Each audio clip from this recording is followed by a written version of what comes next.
jfm.com.sb.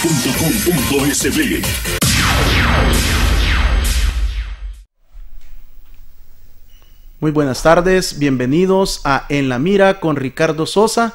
Continuamos con la serie Las pandillas en El Salvador. En esta tarde retomamos esta serie por primera vez en radio y televisión, y en esta tarde vamos a hacer una revisión y una mirada sobre las pandillas en El Salvador y el Triángulo Norte desde la visión de la antropología.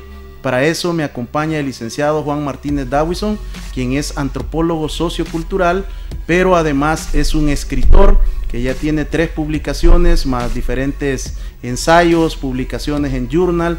Es una persona del sector de la academia que sin duda nos va a brindar una importante ilustración desde el génesis de las pandillas, su evolución, el enfoque también victimológico, la parte de la antropología, cuál es la visión, cuál es el aporte fundamental para poder comprender y entender este fenómeno social en El Salvador.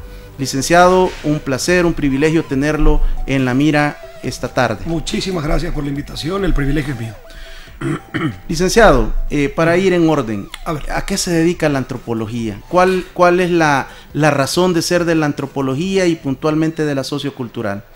A ver, una pregunta un poco complicada, en tanto que diferentes personas podrían dar diferentes respuestas. En cuanto a esto, yo creo que para salir lo mejor posible podríamos decir que la antropología se dedica a estudiar los grupos sociales y su interacción, teniendo como base o como centro la cultura. ¿Y desde cuándo podemos encontrar los primeros hallazgos en El Salvador de este inicio de un estudio científico metodológico? Mira, a ver, la antropología acá, en El Salvador pasa algo parecido a lo que le pasa a las ciencias sociales en el mundo. Acá Dagoberto Marroquín es el equivalente al Durkheim para las ciencias sociales. Aquí las ciencias sociales inician con Alejandro Dagoberto Marroquín. Fue un sociólogo, antropólogo de los años 30, 40, que hace las primeras investigaciones. Él se va luego para México, donde tiene su mayor desarrollo, pero deja sentada las bases o las semillas de las ciencias sociales en El Salvador. Luego, la antropología es retomada por el doctor Carlos Lara en la Universidad de El Salvador, y es donde empieza. Hay un desarrollo temprano en otra universidad, en la tecnológica, que la inicia Ramón Rivas, el antropólogo Ramón Rivas. Y luego, como te decía, la Universidad de El Salvador, que creo que es el desarrollo más constante y más nutrido, que es el desarrollo que hace el doctor Carlos Lara Martínez en la Universidad de El Salvador. Y es antropología sociocultural, en parte porque hibrida 2 tradiciones académicas, que es la antropología cultural estadounidense y la antropología social británica. Entonces esta sería como una especie de híbrido entre ambas, es una escuela complementaria, ¿no? ¿Y cómo recuerda Juan la decisión de estudiar antropología?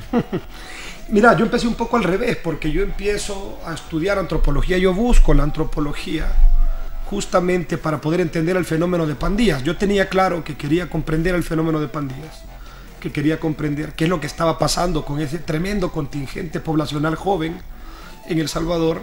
Lo que no estaba seguro es desde qué ámbito, desde qué ángulo estudiar esto. En un primer momento pensé en la sociología. Al final de cuentas, creo que la antropología, al menos para este tipo de fenómenos, brinda herramientas metodológicas mucho mejores, que permiten acercarnos más al fenómeno, y es la etnografía, la convivencia prolongada y sistemática con los actores sociales, y es por este método que me parece muy bueno, que es que yo empiezo a estudiar antropología.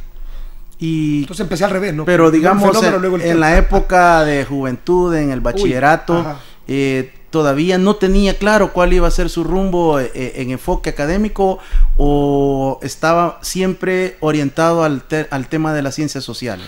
Bueno, yo creo que por una tradición casi que familiar, yo siempre estuve más orientado a las ciencias sociales. Mi padre es sociólogo, mi madre es trabajadora social, ambos estuvieron trabajando sobre el terreno, mi padre en la cuestión de vivienda, mi madre con la cuestión de desarrollo comunitario y atención temprana. Mis 2 hermanos son periodistas. Entonces yo creo que hay como una tendencia, bueno, mi tío es psicólogo. A ver, hay como una tendencia hacia las ciencias sociales en mi familia, y de alguna otra forma yo sabía que me iba a orientar hacia eso. Tenía inclinaciones hacia las letras, hacia las ciencias sociales desde muy joven. pero es por esto que te decía antes que me decanto por la antropología, básicamente por su método. Creo que la etnografía es el método más apropiado para entender y sobre todo para poder luego explicar las dinámicas culturales de un grupo determinado. Juan, en los diferentes enfoques que hemos estado revisando a través de esta serie En la Mira, una visión integral sobre el fenómeno de las pandillas en El Salvador, hemos encontrado a través de los panelistas diferentes enfoques, desde la historia, desde la sociología, desde el enfoque criminológico, victimológico, pero todos hasta este momento me han dicho en esa silla que usted se encuentra que la sociedad salvadoreña tiene raíces de violencia y que se pueden comenzar a rastrear con una base ya empírica aproximadamente previo a la conquista. ¿Cuál es el enfoque de la antropología? No sé si el enfoque de la antropología, el enfoque mío es el siguiente. Yo creo que todas las sociedades tienen una base y una raíz violenta. Si nos vamos a un extremo, a las sociedades nórdicas, las sociedades escandinavas, que son quienes presentan los números más amables en cuanto a violencia, ¿no? Y en cuanto a todo, desigualdad, pobreza y tal, podría decirse que son los mejores países, ¿no? Estamos hablando de Suecia, Noruega, Dinamarca. Estos países tienen también un pasado tremendamente violento. Y si nos vamos para atrás, todos lo tenemos. Agarrando esos países, te vas a un pasado, tuvieron todo el desarrollo de las culturas escandinavas, conocidos como vikingos, por ejemplo. Toda la Edad Media fue tremendamente violenta, empezando incluso el siglo XX. ¿Cuál es la diferencia con esta región en concreto, la subregión de nosotros, el Triángulo Norte, y yo me atrevería a decir todo Mesoamérica, desde México hasta el centro, valga la redundancia, de Centroamérica? Es que además de haber tenido estas raíces violentas que compartimos con todo el mundo, con todos los demás países, aquí no han habido procesos serios de ruptura de estas dinámicas violentas, ¿verdad? Desde que empiezan estas dinámicas tremendamente violentas, tremendamente agresivas, como tú lo decías, en la colonia, incluso antes, nunca hemos tenido procesos de transformación democrática, de transformación económica, de transformación cultural. Entonces lo que hay es un continuum de violencia, que en todo caso se ha incrementado. En estas diferentes etapas históricas de nuestra sociedad, es imposible no encontrar un líder que haya tenido la visión de enseñarnos una cultura de paz. ¿Qué ha sucedido? Sí, hemos tenido. Monseñor Romero ha sido uno, por ejemplo. ¿Qué pasó? Lo matamos. Monseñor Romero fue asesinado en El Salvador, es decir, y eso me parece a mí como muy simbólico, ¿no?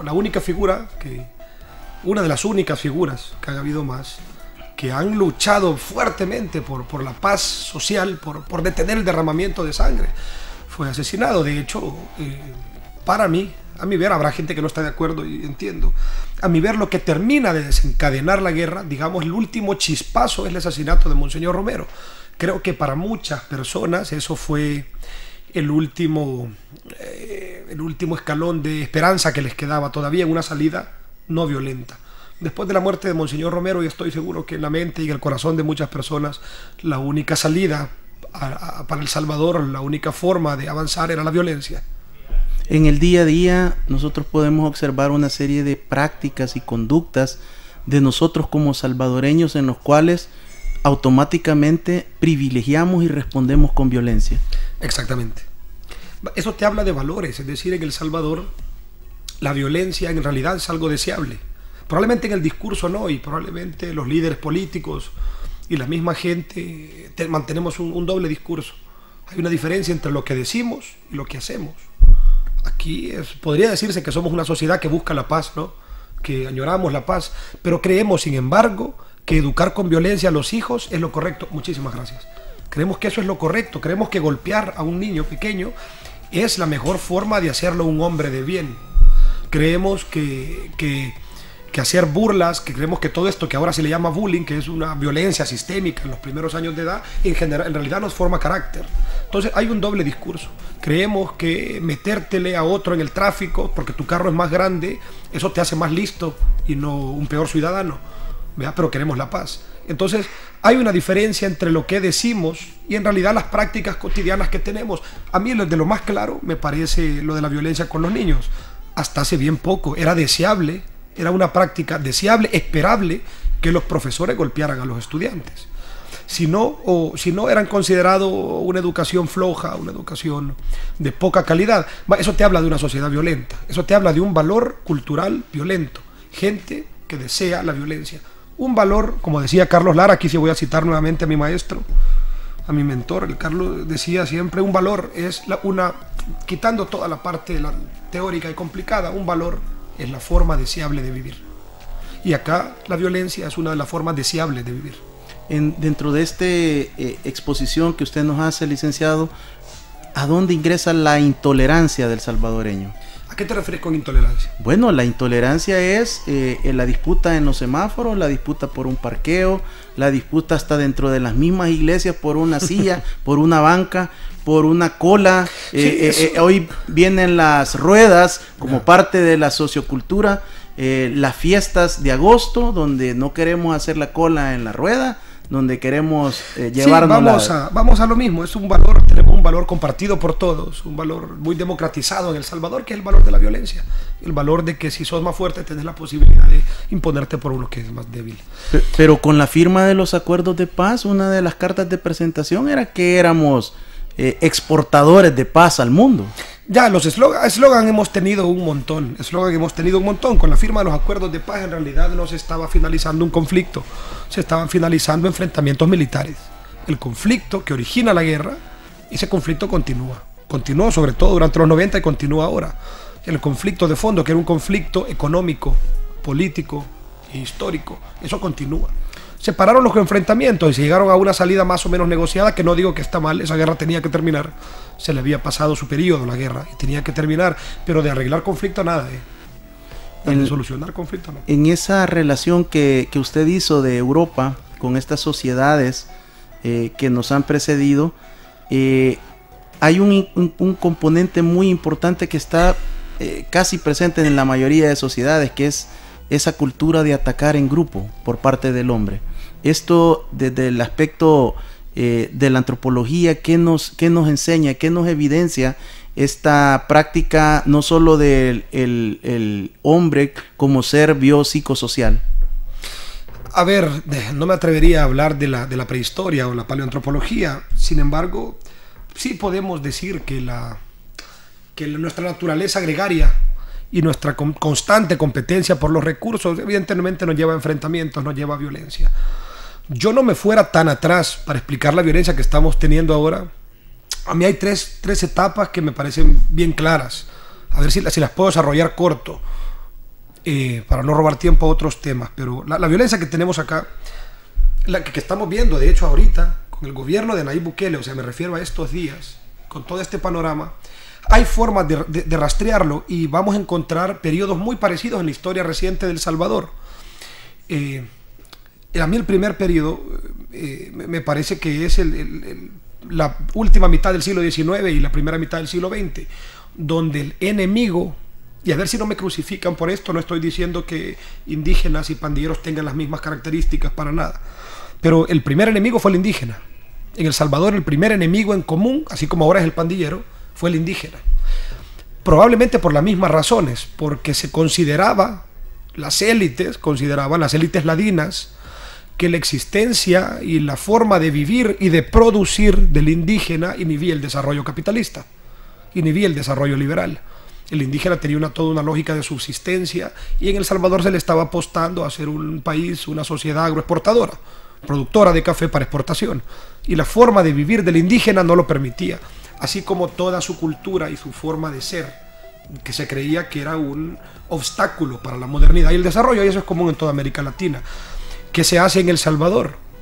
La última década del siglo XIX, al indígena se le quitan sus tierras, a través de varios mecanismos. Algunos fueron compra, otros fueron arrebato de parte del Estado, porque en últimas eran tierras estatales, pero era un intento por destruir lo indígena. Y los académicos, y los funcionarios, y los pensantes, y los intelectuales de ese momento, si tú vas y lees los tratados, tenían títulos como cómo superar lo indígena. No necesariamente cómo exterminar al indígena, pero cómo superar lo indígena. A ese nivel, ¿no? Y era el enemigo público número uno. ¿En qué termina esto? Creo que todos los que nos escuchan lo saben. La tremenda masacre y persecución de 1932.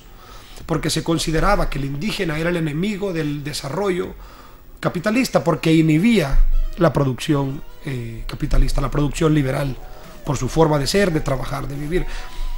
Y se hace algo muy parecido a lo que se hace luego con el pandillero en El Salvador, juntar todas las fuerzas en torno a él, para eliminarlo del mapa, para sacarlo del campo político. Y por las mismas razones, porque inhibe el desarrollo. Al pandillero se le persigue porque ciertamente inhibe el desarrollo a través de las prácticas como extorsiones. Y tal, después del indígena, ¿quién es el enemigo número uno? Con el que se organizan las élites y en torno al cual se construyen estrategias de eliminación, de exterminio, el comunista. Desde los años 60 hasta final de los años 80, el comunista fue el enemigo de las élites, por lo mismo, porque inhibía, porque era un obstáculo para el desarrollo económico liberal. Y se organizan en torno al comunista todas las fuerzas que ahora se organizan en torno al pandillero. Y la apuesta es la misma que fue con el indígena, la eliminación de esta figura del campo político, y sabemos lo que pasó en los 70. Vean, los escuadrones de la muerte, el Estado, los cuerpos represivos le apostaron a la eliminación no solo de una idea, sino de aquellos que la portaban. Y llegamos a la tercera etapa. Llegamos a la tercera etapa, que empieza en los años 90, que son las pandillas. El enemigo público número uno por las mismas razones, porque inhibe el desarrollo capitalista, el desarrollo liberal, el desarrollo económico.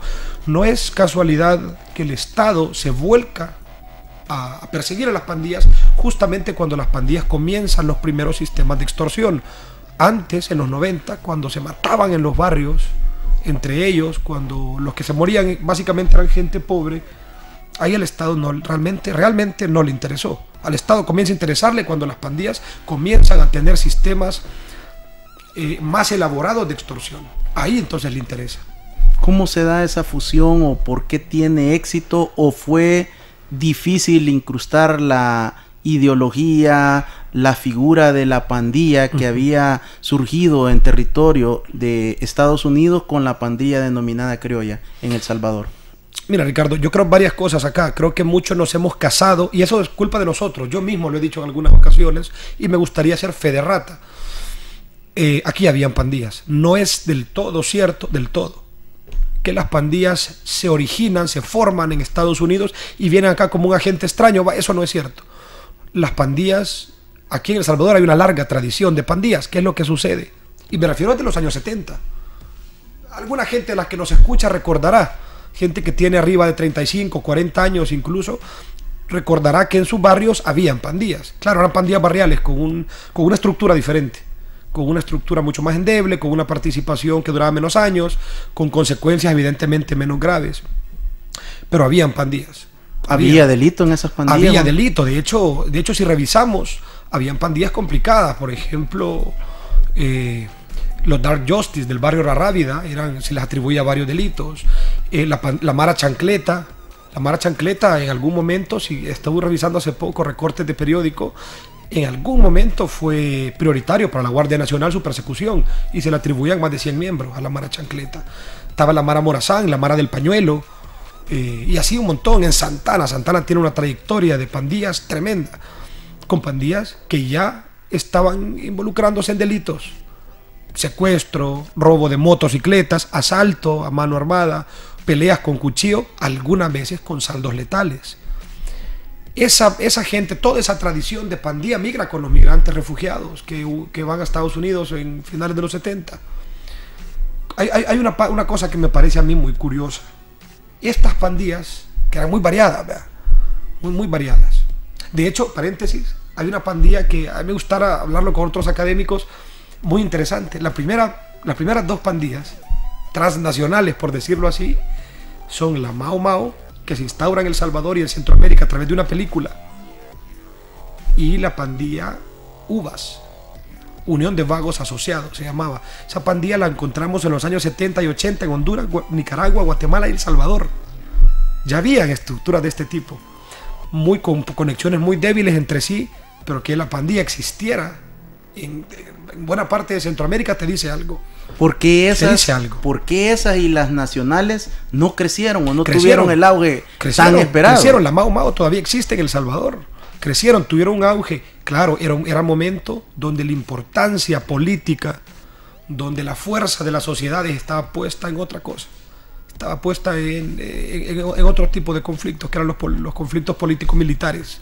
¿Qué sucedía, Juan, mientras se desarrollaban las negociaciones por la firma de los acuerdos de paz? ¿Qué pasaba con esas pandillas entre finales de los 80 y 1990? Otro dato interesante en la ofensiva que se da acá hasta el tope, en los barrios de San Salvador, de Santana, hasta donde yo tengo registrado, probablemente en otros lugares, uno de los apoyos importantes que tuvo la guerrilla fueron estas pandillas.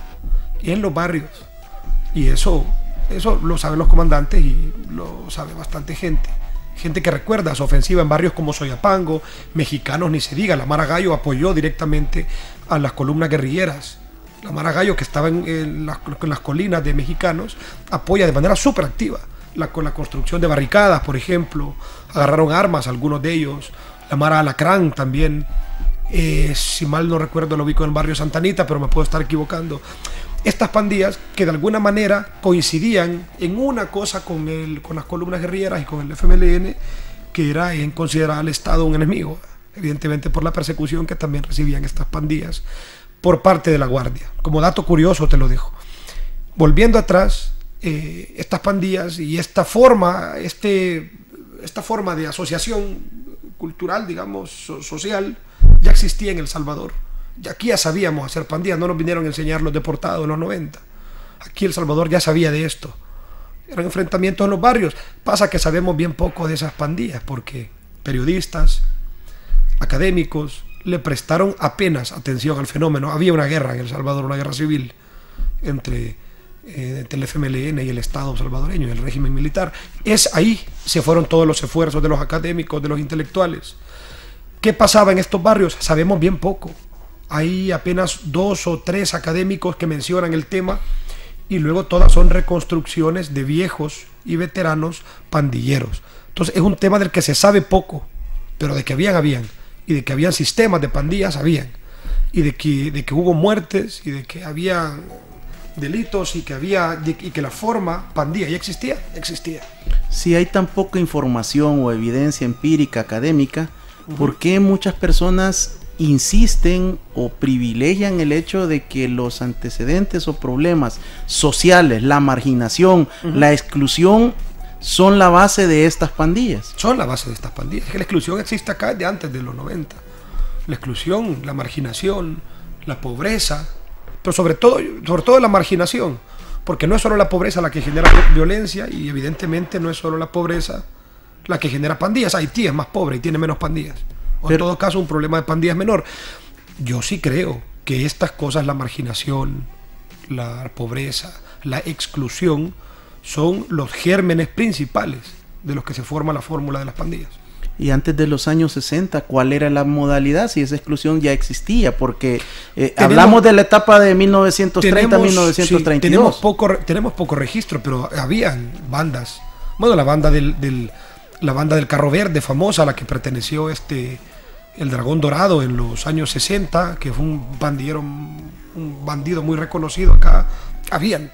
Y basta ver, bueno, de hecho, incluso antes, si nos vamos al principios del siglo XX, finales del XIX, incluso antes, hay registro. Una colega historiadora estuvo haciendo su tesis justamente sobre los delitos que se perseguían, que fueron judicializados en esos años. Son delitos tremendamente violentos, familias contra familias en los cantones. La violencia rural en la zona rural era tremenda en El Salvador. Había homicidios cada semana, cada día, homicidios a machete por problemas de linderos. Sin ir muy lejos, mi padre contaba y mi abuela contaba en el pueblo donde crecieron ellos, Nombre de Jesús, en Chalatenango, familias completas contra familias completas, de las que al final de las vendetas quedaba uno. Y eso era muy común, no solo en El Salvador, sino en toda Centroamérica. Juan, maras o pandillas, ¿con cuál nombre debemos de quedarnos? Actualmente se ha desechado mucho ya el término maras y se atribuye más el manejo mediático y académico de pandillas. Yo siento que esa es una muletilla que hemos agarrado a la academia, fíjate. Decimos maras o pandillas. El fenómeno de maras o pandillas. Al final de cuentas le hacemos la distinción justamente porque estas pequeñas pandillas de las que yo te hablo se llamaban maras o brosas. Y maras, que nos quedó a nosotros en el vocabulario. ¿Y por qué? Y por el nombre de la Mara Salvatrucha, que es la pandilla más grande de Centroamérica y probablemente los Estados, bueno, de Centroamérica. En realidad maras es una forma de pandillas. Yo me quedaría con pandillas. ¿De dónde toman el nombre estas estructuras? ¿O es la academia quien los bautiza, quien los nombra? ¿O ellos no, a ver, el término pandillas es viejo. El término pandillas tiene larga data y se usa desde el siglo XIX para denominar a grupos de jóvenes que cometían delitos o que cometían problemas. Eso es un término viejo y me parece que sigue estando vigente. Maras, se le empieza a llamar maras acá, hay varias versiones, yo me quedo con una, por lo que yo he investigado. La palabra mara llega a El Salvador, llega a Centroamérica a través de una película, también igual que la mara Mau Mau.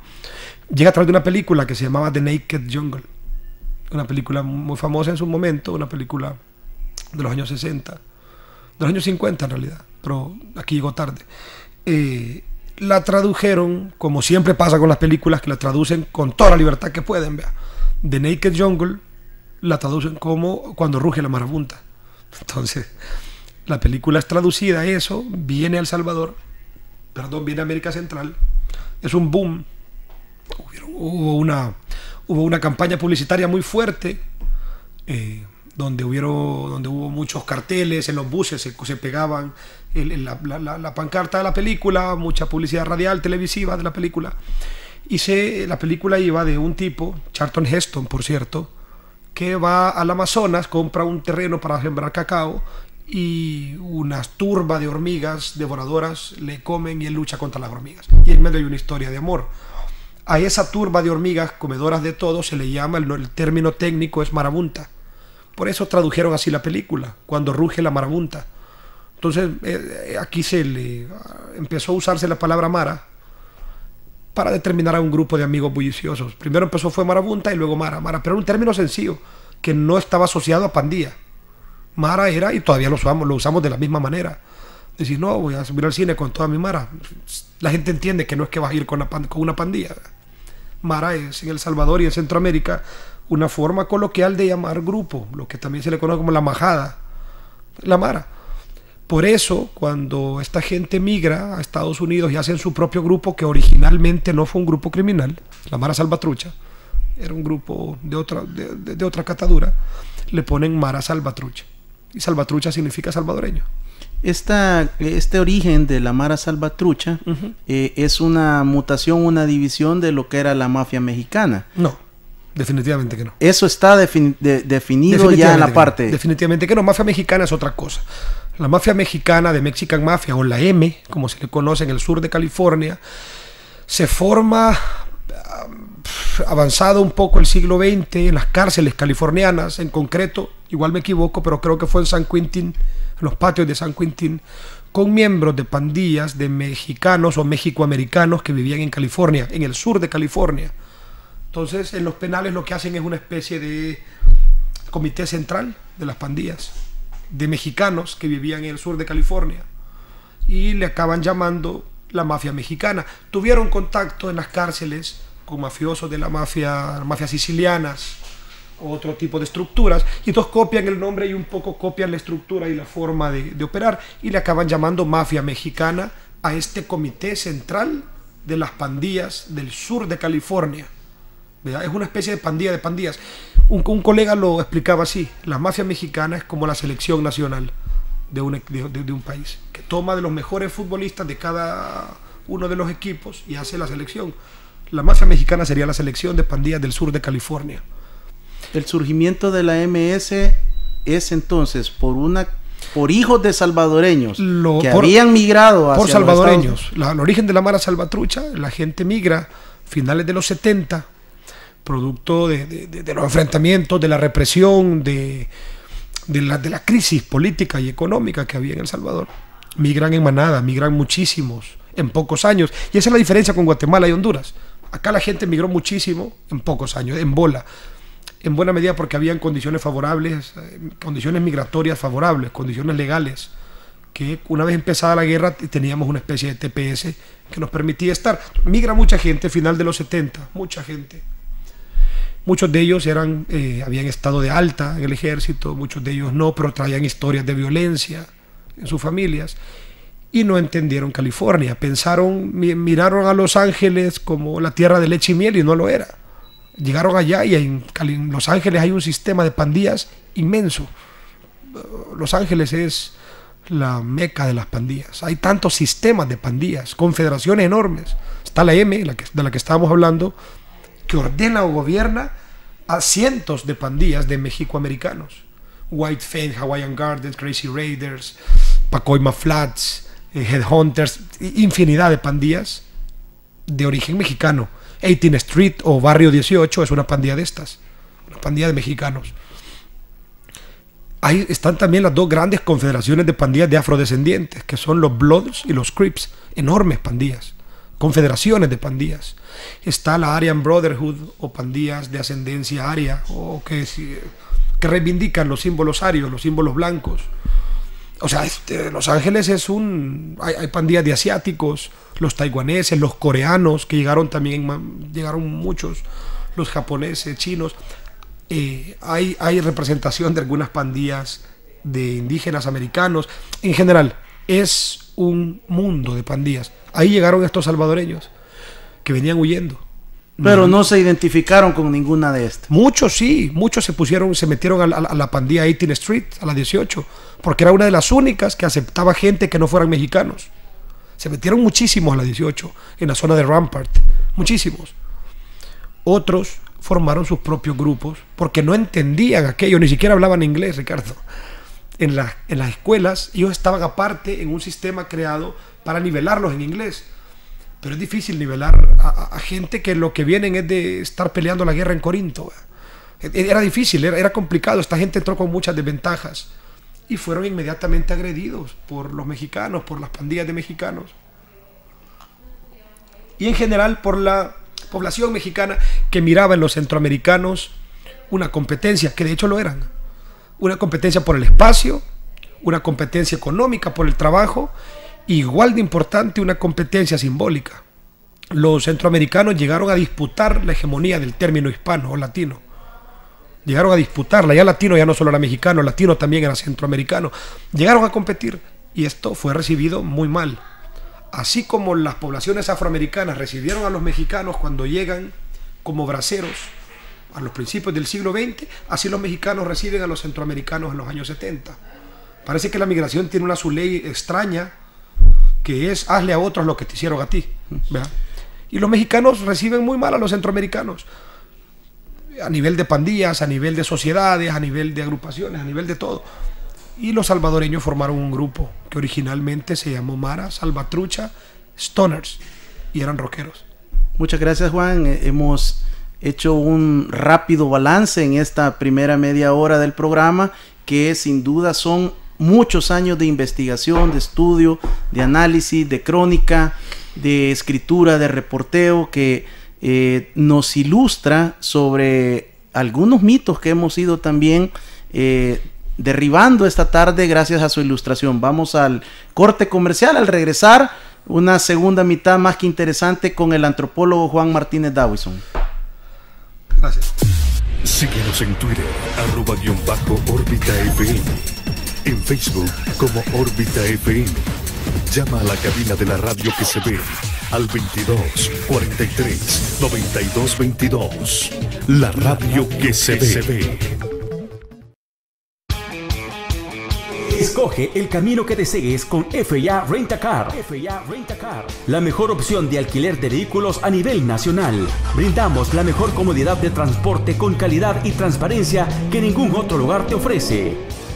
Pon tu camino en nuestras manos. Ofrecemos vehículos con mantenimiento 100% garantizado para llegar a tu destino.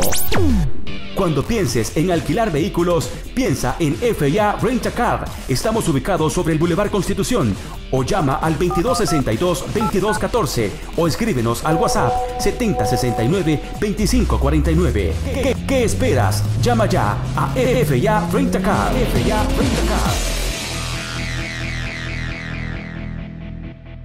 Jóvenes como vos, el Club de Mochileros de El Salvador te invitan a que vivas una de las aventuras más increíbles de Centroamérica. Tour extremo lleno de mucha diversión, ecoturismo y sobre todo con amigos como vos. Vamos a Costa Rica y únete a la aventura de visitar el volcán Irazú, Parque Manuel Antonio, Jacó y la bella capital de San José. Disfruta este tour por $175 a Costa Rica. Full Mochileros, la nueva forma de viajar con amigos y diversión garantizada. Agosto aventurero. Llama al 2522-0000. Locos por viajar y comienza a explorar tu Centroamérica amada. Lo mejor para los mejores de este país lo encuentras en Tony Sport. La mejor calidad y los mejores uniformes en todo el territorio nacional con servicio a domicilio. En Tony Sport encuentras una gran variedad de diseños deportivos en ligas nacionales e internacionales. Además, elaboramos tu propio diseño para que te vistas con nosotros. Información al 7015-5571 y síguenos en redes sociales como Tony Sport El Salvador. Si no lo tenemos, te lo hacemos. Somos Tony Sport, somos calidad. Este año vencen más de 1.7 millones de DUIs. ¿Tu DUI venció? Renuévalo ya. Tu DUI vigente es el único documento que te permite tramitar remesas, cambiar cheques, asentar tus hijas e hijos, aplicar a empleo formal, hacer valer tus derechos, evita aglomeraciones y haz tu cita en línea en www.dui-sb.com o llamando al 2555-1900. DUI Centro, identificando a El Salvador, Mühlbauer y Registro Nacional de las Personas Naturales. Renueva tu DUI el mes de vencimiento o un mes antes y si ya está vencido, hazlo de inmediato. Alcanza todo el poder de tu motor. Utiliza la gasolina Puma Energy, formulada para conservar tu motor en óptimo estado, mejorando su rendimiento y disminuyendo sus emisiones. Puma, muévete con calidad. Puma Energy, con certificación Top Tier. Santa Lucía es moda para todos. Santa Lucía, ropa, calzado, accesorios. Santa Lucía, colores y calidad. Tendencias y estilos para ti. Siempre estamos en todo lugar, promociones sin parar. De lunes a domingo aquí las encontrarás. Vestimos a la moda a toda tu familia, porque para eso somos los especialistas. Santa Lucía es moda para todos. Santa Lucía, ropa, calzado, accesorios. Santa Lucía es moda para todos. Órbita FM. Nuestra señal la puedes ver en Full HD en la web orbitafm.com.sb. orbitafm.com.sb. Continuamos con la serie Las Pandillas en El Salvador en radio y televisión. Esta tarde desde el enfoque antropológico con el licenciado Juan Martínez Dahuizón. Juan, nos habíamos quedado en la primera mitad en cómo se da el surgimiento de la pandilla MS en los Estados Unidos. Ajá. Pero hay algo, una faceta también bien interesante, y es lo que se le ha denominado por colegas del Faro, que escribieron mucho a través de Sala Negra, su hermano, las diferentes crónicas, y es Roberto, José Luis Sánchez, el tema de cómo nace el odio entre las pandillas MS y Barrio 18. Antes que nada, yo creo que en eso nos hemos confundido, y digo ahí, me incluyo, nos hemos confundido bastante. Mi posición es que entre las pandillas en general, pero en concreto en las nuestras, en el Barrio 18, las dos facciones ahora del Barrio 18 o más facciones, y la Mara Salvatrucha, en realidad no hay un conflicto entre ellas, nunca lo hubo, porque entre pandillas no hay conflicto. A ver, te explico, o como creo que esto es. Las pandillas en realidad es un juego serio. Claro, con vendetas tremendas que llevan a la muerte en muchos casos y que constituyen un problema para la seguridad nacional, pero en realidad las pandillas no tienen un conflicto, no tienen una diferencia profunda en cuanto a algo y no tienen procedencias diferentes. Si vos ves a la Mara Salvatrucha y al Barrio 18, te vas a encontrar con los mismos perfiles y te va a costar mucho encontrar una diferencia profunda, una diferencia de raíz, de fondo. Algo que lo vuelva irreconciliables, como sí lo hubo en el ejército y el FMLN, y en el Estado y el FMLN. Allá había un conflicto, una diferencia profunda en cuanto a algo que no pudo resolverse de otra manera y se resolvió a plomazos. En el caso de las pandillas es diferente. Las pandillas necesitan un grupo espejo contra el cual ejercer un sistema de agresiones recíprocas. Yo siempre pongo el ejemplo de los boxeadores. Los boxeadores no se conocen entre ellos, no tienen un conflicto, no tienen una diferencia profunda. Y un boxeador con otro boxeador se pueden hacer más daño que personas que sí tengan un conflicto. De hecho, se golpean muchísimo los boxeadores, muy fuerte, durante un periodo largo, más largo de lo que podríamos cualquier otra persona golpearnos, aunque tengamos un conflicto. Entonces, lo de las pandillas es bien parecido a dos boxeadores peleando. Necesitan al otro boxeador para pelear. Si un boxeador se baja del ring, el otro ya no es boxeador, es un hombre con guantes adentro de un cuadrilátero. Entonces, las pandillas es eso, un juego serio, un sistema que necesitan de otro sistema, de otro grupo similar, contra el cual estar constantemente chocando. Porque en estos choques, en este juego serio de ir y venir de agresiones, se generan ideas como respeto, estatus y poder. En términos teóricos, yo creo que es de esta manera. Por eso, las pandillas, tanto en California como en El Salvador, como en toda América Central, no tuvieron problemas en hacer acuerdos y pactos carcelarios. Cuando las pandillas, finales de los 90, principios de los 2000, entran de manera masiva a los penales, a los presidios, acá en Centroamérica, en los 3 países del Triángulo Norte, hacen exactamente lo mismo sin estar coordinados. En los 3 países hacen exactamente lo mismo. Lo que aprendieron en California. En las cárceles se acaban los conflictos y se unen. En los 3 países se unieron. Le llaman a esas alianzas sur, haciendo alusión al origen del sur de California, donde está Los Ángeles. Estas pandillas se organizan y se unen en un frente común para hacerle frente a otras personas, a otros grupos al interior de los penales. Eso así es en California. En California estas pandillas están en constante ataque en las calles. Los White Fence contra los Barrio 18, los Barrio 18 contra la Mara Salvatrucha, los Hawaiian Guardians contra todos. Es un sistema de constantes agresiones en la calle, por barrio, por calle. Entran al penal y se acabó la pandilla, todos son sureños. Se puede decir que ha cambiado, digamos, la versión que hemos leído de que hubo un primer asesinato. No, claro que y hubo que un primer esto genera... En estas 2 pandillas hubo un primer asesinato, siempre hay un origen. Los muchachos que hoy en Zacatecoluca, por ponerte un ejemplo, pelean pandilla contra pandilla y hay muertos, no lo hacen por ese primer muerto, no saben esta historia.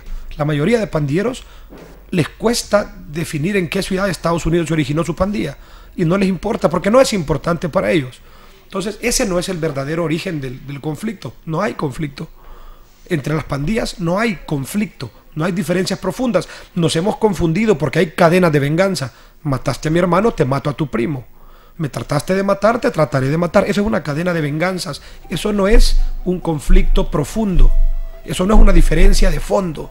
No, es una cadena de venganzas. Me hiciste, te hago. ¿Por qué en la primera década del presente siglo sí observábamos más frecuente en la calle homicidios, asesinatos entre las pandillas? ¿Era por la disputa del territorio? Era por varias cosas. Por la disputa del territorio, llegaron a un país tremendamente violento, que acababa de salir de la guerra, un país con una infraestructura por el suelo, sin policía básicamente, porque la PNC, además de nacer súper atada de manos, era muy poco numerosa.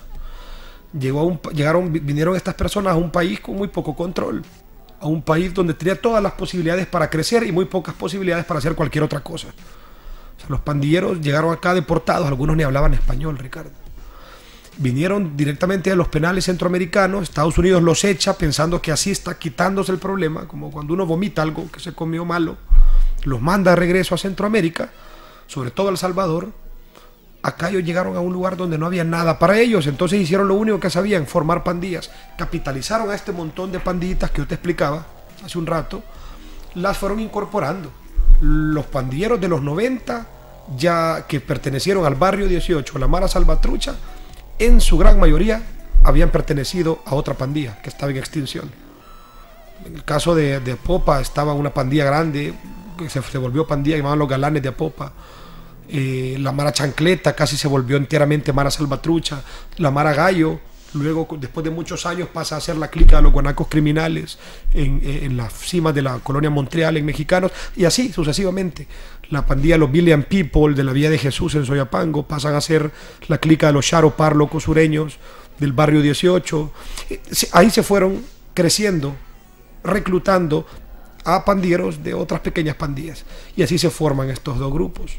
Juan, pareciera que en este momento, ya en pleno 2019, esos ideales, esos sentimientos de hermandad, de familia, han quedado bastante de lado y ahora hay un énfasis por una carrera económica. Yo creo que tenés razón en eso, y los pandilleros veteranos lo ven. Ahí creo dos cosas yo. Uno, sí, evidentemente la cuestión económica entró a las pandillas de manera terrible. No creo que borre todo lo demás, pero sí, ciertamente eso implica una transformación en las pandillas. Y por otro lado, yo creo que nunca las pandillas fueron grupos amables o grupos con ideales positivos, y estos grupos que los veteranos añoran. Creo que las pandillas siempre fueron un problema.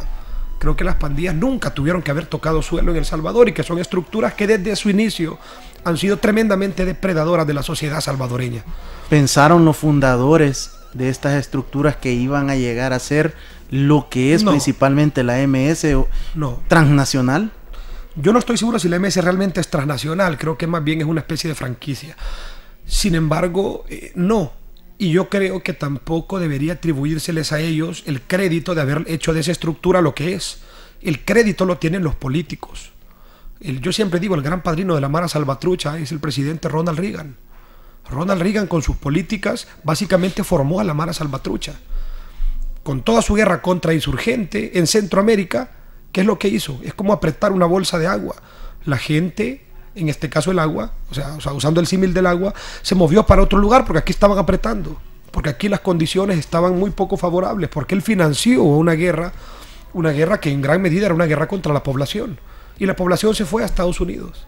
En Estados Unidos él empieza la otra cosa que caracteriza a su gobierno, la guerra contra las drogas, y empieza toda una ofensiva en las calles, donde limpió, sobre todo antes de las Olimpiadas del 84, quita a los grupos más grandes de distribución de droga de las calles de Los Ángeles, y eso le permite a la MS crecer de una manera muy, muy grande, crecer de una manera desordenada por todo Los Ángeles. ¿Por qué cuando usted nos orientaba sobre la diversidad de pandillas que existen en Estados Unidos, por qué se vende mejor la franquicia MS? En Estados Unidos la MS no es la más grande. En Estados Unidos es mucho más grande el Barrio 18, la pandilla Florencias 13, pandillas de Chicago y pandillas de Nueva York. Es probablemente la más publicitada. El mayor publicista de la Mara Salvatrucha es Donald Trump. No es la más grande y desde luego no es la más peligrosa. Es probablemente la más llamativa. Y Donald Trump ha escogido a la pandilla por varias razones. Uno, porque la migración centroamericana tiene otras características en el gobierno de Trump, y para él es favorable, básicamente cuando él dice MS lo que está queriendo decir son centroamericanos, ¿ya? Porque es una forma de criminalizar la migración y de criminalizar al migrante. Y ha escogido 3 o 4 casos muy brutales de la MS en Nueva York, en Long Island, casos brutales de donde han asesinado a personas de maneras muy jodidas. Ha ocupado esos casos para generalizar y decir: estamos teniendo una invasión de la gran estructura Mara Salvatrucha. La Mara Salvatrucha tiene más poder y está mucho más organizada en Centroamérica que en Estados Unidos. No digo que en Estados Unidos no sean grandes, digo no son los más grandes, ni los más poderosos, ni por cerca los más organizados. Y Barrio 18, ¿por qué no recibe tanta publicidad? Es como que se quiere vender que son menos problemáticos, menos numerosos. Se les menciona menos porque ellos forman parte de otro conjunto de pandillas de igual catadura. Ellos son una pandilla de larga data, de los años 40, 50. En Los Ángeles, una escisión de una pandilla que se llama, todavía existe, la Clanton Street 14. Y el Barrio 18 forma parte de otro conjunto grande de pandillas. Y sobre todo porque para los fines discursivos, simbólicos y políticos del gobierno actual de los Estados Unidos, decir Barrio 18 no implica nada, porque la mayor parte de pandilleros del Barrio 18 son estadounidenses, gente de origen mexicano, pero nacidos ahí. Entonces eso no importa mucho. La Mara Salvatrucha, por el contrario, se está nutriendo constantemente por los flujos migratorios centroamericanos, sobre todo en la costa este. A esa pandilla sí interesa generalizarla, volverla más grande de lo que es a nivel discursivo, y utilizarla para, con el manto de ella, cubrir a todo el proceso migratorio, a todos los flujos migratorios y a todos los salvadoreños. Juan, ¿hacia dónde van las pandillas? Muchos autores a nivel de América Latina, incluso europeos que posiblemente nunca han tenido un pandillero ni han conocido una comunidad, hacen diferentes estudios prospectivos. Uno de ellos es que se puedan convertir en una especie de mafia mexicana, otros hablan de insurgencia criminal. Desde el enfoque de tus investigaciones de la antropología, ¿cuál podría ser esa perspectiva desde su visión? No lo sé, las pandillas si algo han demostrado es que son tremendamente elásticas. Y cada vez que los estados, como decía mi hermano Oscar, es triste que cuando el Estado salvadoreño no los atendió, no se fijó en el problema, no hizo nada, las pandillas crecieron. Pero crecieron más cuando el gobierno les prestó atención. O sea, los programas, la medicina incrementó, la cirugía incrementó el cáncer. Cuando el gobierno tocó a las pandillas a través del mano dura, que fue un plan muy malo, un plan estúpido, las pandillas lo que hicieron fue incrementar su poder. Entonces, yo creo que son tremendamente elásticas, es muy difícil predecir. Yo te aseguro, y al menos en mi caso, yo sí te digo, yo no vi venir la tregua, yo no la vi venir. Y creo, y el académico o periodista que te diga que sí, creo que te está mintiendo, no lo vimos venir. La tregua es una cosa que a mí me sorprendió muchísimo por todo lo que yo creía saber de pandillas. De repente teníamos pandillas muy bien organizadas y todo lo que quieras, y de repente teníamos actores políticos sentándose a negociar con dirigentes políticos importantes, haciendo acuerdos directamente con el Estado central, con el gobierno central. Yo eso no lo vi venir. Entonces, ¿hacia dónde van las pandillas? Yo no sabría decirlo. Tenemos varias posibilidades. Yo creo que con este gobierno de Nayib Bukele hay varias posibilidades. Se abre una importante. Creo que estamos con las condiciones. Este gobierno tiene las condiciones ideales. A ver, no ideales, pero lo más favorables que se han tenido en los últimos 10 años para la rehabilitación, para sacar a gente que esté en la pandilla. Yo creo que en el gobierno anterior se hicieron muchas cosas que no debieron haberse hecho, que tienen costos tremendos. Toda esa violación sistemática de los derechos humanos al interior de los penales no tuvo que haberse hecho, pero se hizo. Y eso tuvo algunas consecuencias positivas. Aislamiento de los líderes, peor comunicación entre la cabeza y la cola en las pandillas y varias cosas. Toda la matanza que hizo el gobierno de Sánchez Serén en las calles, esas ejecuciones extrajudiciales, como nos gusta decirles, que son asesinatos de la policía, ¿verdad? Toda esa formación de grupos de policías al margen del Estado, eso no tuvo que haber pasado, pero pasó. Y eso golpeó a las estructuras, no tuvo que haberse hecho por una serie de cosas. Alejó a los barrios del Estado, terminó con la confianza de las comunidades en la policía, pudrió por dentro a la policía, una policía que no estaba muy jodida y que ahora creo que lo está. Esa policía que fue forzada a pelear una guerra injusta, porque el gobierno le encomienda a la policía que resuelva un problema que tiene décadas, ¿verdad? Y que lo resuelva a balazos cuando el problema tuvo que ver con políticas públicas. Es injusto, pero la lanzaron igual, y la policía valientemente agarró el reto y a costa de su salud mental y muchas veces de sus vidas pelearon esa guerra. Mataron niños arrodillados, hicieron ejecuciones, hicieron matanzas. Eso no tuvo que haberse hecho, pero se hizo, y ahora eso tiene ciertas consecuencias. Una pandilla golpeada, eso tienen que aprovecharlo por Nayib. La sangre ya la derramó otro, la derramó Sánchez Serén y Ortiz y la policía. Ya está derramado, ya se hizo. Ahora él tiene que capitalizar lo que se hizo. Hay por primera vez, Ricardo, en las pandillas salvadoreñas, al menos un discurso donde las pandillas y los pandilleros, muchos de ellos dicen: ya no queremos estar en estas estructuras. Hay un penal completo con alrededor de 3.000 personas que dicen ya no ser de las pandillas, ya no ser del barrio 18 ni de la Mara Salvatrucha, y viven juntos y dicen que son evangélicos. Yo he estado muchas veces en Gotera y yo creo que la mayoría, al menos, no son pandilleros ya, han roto con sus estructuras, tanto que duermen en una cama un ex MS y abajo un ex 18. El homicidio que se dio hace pocas semanas ahí, que ha sido el único en Gotera, ¿a qué se debió? No lo sé. Desconocía que había habido un homicidio, para serte honesto, lo desconocía. Sí, fue en San Francisco, el penal de San Francisco. Sí, algo muy novedoso, porque posiblemente responda al grupo todavía que está en probablemente los penales han sido muy herméticos últimamente. Juan, mito o verdad que la Ranfla ya no manda hacia el exterior. Ese es un mensaje de los últimos 10 años. Sí, difícil decirlo. Las Ranflas son grupos de poder que se generaron en la administración Flores Saca. Ahí se generan las ranflas. En los 90, ¿qué eran las pandillas? Grupos orientados por un montón de personas con igual poder. Si tú tenías una clica, por decirte algo, yo tenía otra, yo no podía darte órdenes ni a ti ni a tus pandilleros, y tú a la vez. Así eran los 90. Un sistema muy poco jerárquico. Empiezan con el mano dura, empiezan a meterlos a los penales, ahí se conocen, ahí se generan grupos de poder y nacen las ranflas. Ranfla es una forma californiana de origen cholo de llamarle a un carro. La ranfla es un carro. Y era subirse al carro, decían, subirse al pichirilo, al carro y tal, y al grupo de poder. Eso se forma en esos años y se mantuvo estable hasta la tregua, hasta después de la tregua incluso. Yo me atrevería a decir varias cosas. En el caso de las pandillas de origen Barrio 18, que son sureños revolucionarios y otras pequeñas facciones, los veo bastante desorganizados. No es casualidad que el primer penal donde todos los miembros, todos los reos dicen de estar dejando la pandilla, era un penal dedicado exclusivo para el Barrio 18, Gotera. Pasa ahí en parte porque, creo yo, porque hay una estructura menos sólida, hay un liderazgo mucho más difuso. En el caso de la Mara Salvatrucha, que es otra cosa, yo diría están debilitados. Probablemente, ojo, probablemente, no lo sé, probablemente los líderes históricos, estamos hablando de Snyder, Diablito de Hollywood, el Rata de Liguar, el Indio de Hollywood, el Sirra y toda esta gente, probablemente estén tan aislados que solo les queda el poder simbólico y la leyenda, probablemente.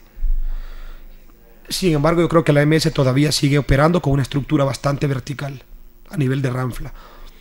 Probablemente no esa ranfla, pero sí una ranfla. La figura de ranfla todavía existe y funciona en la Mara Salvatrucha, me atrevería yo a decir. Creo que en el Barrio 18 no, o menos. Eso es lo que puedo decirte de las ranflas. Ahorita no sabemos mucho. Entiendo que hay una ranfla de calle en la Mara Salvatrucha, un grupo de poder. Entiendo que en el Barrio 18 no, es lo que sé. Esta gente de la Libre tiene honor, tiene ese sentimiento de respeto hacia la ranfla en prisión. No lo sé, sinceramente. No estoy seguro si palabras como honor y esto puedan ser parte de la ecuación. No lo sé.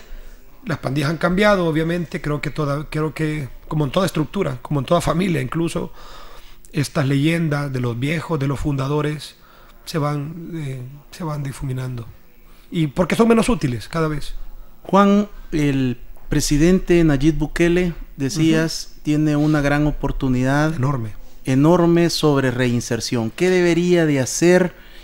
El trabajo es en la comunidad, es en las prisiones, es en ambas, es en la sociedad, porque nosotros como sociedad somos reflejos también de esta sociedad violenta. Totalmente. Yo creo que Nayib Bukele,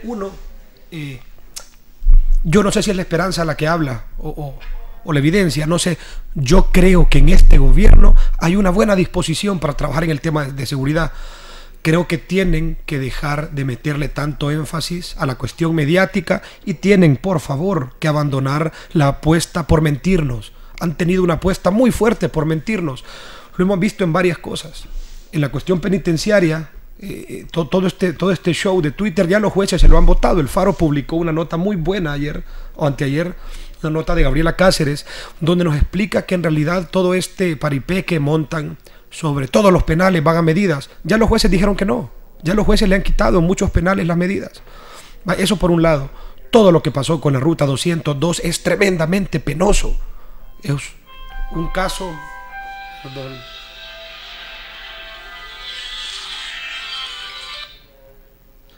Es tremendamente penoso. Es un caso donde lo que nos dicen es...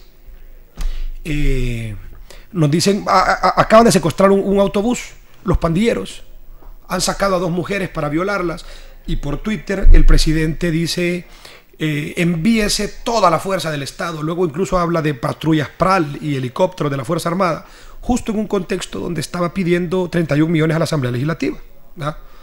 Hace todo este paripé por Twitter. Luego le salen diciendo, hemos capturado a los hechores, a 3 personas. Y dicen ahí Bukele también por Twitter, métanlos en Zacatecoluca y que no vean el sol. Todo fue mentira. Las 3 personas que capturaron, en ningún momento las capturaron por ese delito. son de pandillas diferentes y ya están libres, Ricardo. Esa es una apuesta por mentirnos. Pero eso es lo que quiere escuchar la sociedad salvadoreña. Exactamente, y es lo que no debería, el juego en el que no debería de caer este gobierno, porque ya otros gobiernos lo hicieron y fracasaron. Saca con toda la super mano dura. La población estaba súper contenta cuando los capturaban, pero nadie hizo publicidad cuando los ponían en libertad 3 meses después o 2 semanas después, ya con los vínculos que hicieron en el penal.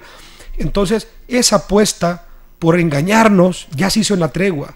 ¿Tú recordás cuando salió David Munguía Payet diciendo que estaba haciendo los traslados de los principales líderes de Zacatecoluca hacia penales con menores medidas, y dijo que lo hacía porque estaban enfermos?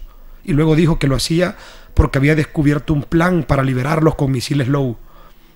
Eso fue vernos la cara de idiotas como sociedad. Después salió diciendo, cuando el Faro sacaron las notas que sacaron, él salió diciendo, bueno, sí, estamos haciendo una tregua. Hombre, eso es una apuesta por mentirnos. Y Nayib Bukele, por el momento, ha tenido una apuesta similar por mentirnos. Incluso trataron de maquillar cifras. En algún momento recularon, pero trataron de maquillar cifras. Quisieron no incorporar a la gente que mataba a la policía, eso es un homicidio, lo mate quien lo mate, y a la gente que encontraban en fosas clandestinas. Eso es tratar de maquillar homicidios. ¿Le restaría popularidad al señor presidente el trabajar en reinserción? En reinserción, yo creo que le restaría popularidad. Claro que le restaría popularidad, pero es que no es de popularidad que se construye la paz social, es de medidas concretas y es de cambios concretos. Y él debería aprovechar la popularidad que ya tiene, yo creo que tiene a una sociedad dispuesta a seguirlo. Ahorita, no sé si es lo más sano, pero la tiene. Una sociedad dispuesta a seguirlo en la aventura en que el presidente se embarque. Si el presidente, con la popularidad que tiene, le pide a sus seguidores, le pide a una sociedad que lo han puesto como uno de los presidentes con mayor aceptación, si le pide un voto de confianza para trabajar en reinserción, yo creo que la sociedad se lo daría, pero para eso hay que ser valiente y no cobarde. ¿Verdad? ¿Hay esperanza de su parte, licenciado, en el presidente Bukele?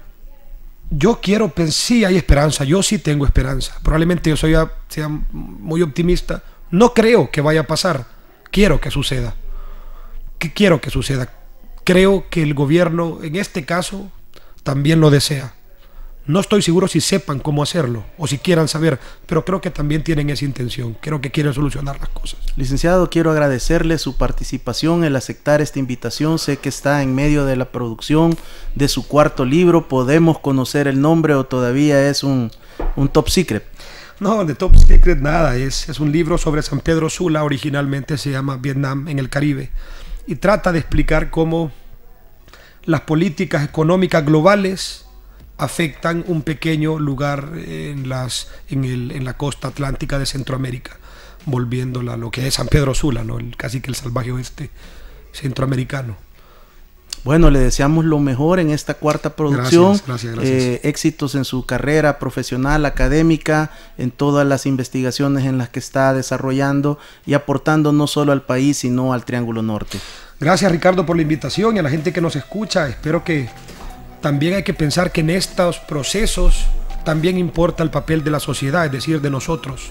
No solo el del gobierno, no solo el de las pandillas como estructura, nosotros también como personas. Entonces queda eso ahí en el aire. Muchas gracias, nos vemos el próximo jueves para continuar con la serie Las pandillas en El Salvador desde el enfoque de la jurisprudencia. Vamos a tener a un juez de la República con quien estaremos hablando sobre la evolución de las pandillas en el sistema penitenciario, cuál es el tratamiento, cuál es el enfoque, hay rehabilitación, hay reinserción desde el punto de vista de el sistema judicial en El Salvador. No se lo pierda el próximo jueves en La Mira. Bendiciones. Síguenos en Twitter, @_órbita FM. En Facebook como Órbita FM.